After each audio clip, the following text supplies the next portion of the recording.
Сәлем баршаға. Бүгін сіздермен руккола мен салат жасайтын боламыз. Рукколаның пайдасы адам ағзасына өте көп. Ол қан қысымын реттейді және қатерлі ісік ауруларының алдын алады екен.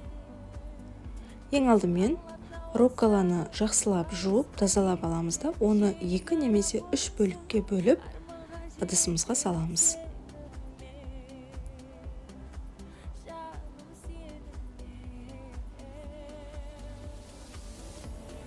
Қызанақты 4 бұрыштылап тураймыз, немесе формасын өзіңіздің қалаған, ұнайтын формаңызда турасаңыз болады.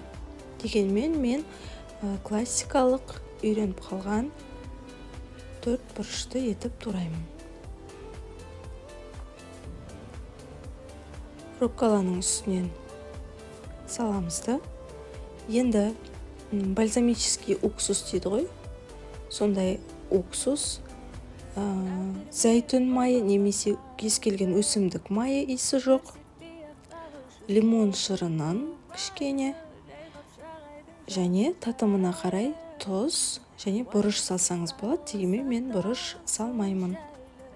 Жақсылап араластырамыз.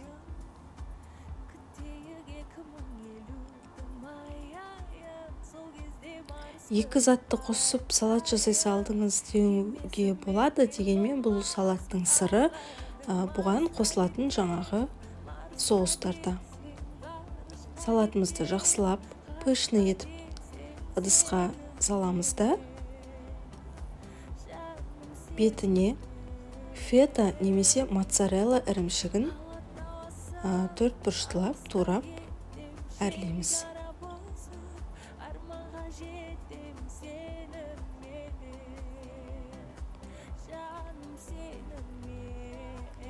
Салатымыздың бетіне жақсылап орналастырып, әдемі етіп орналастырып шығамыз.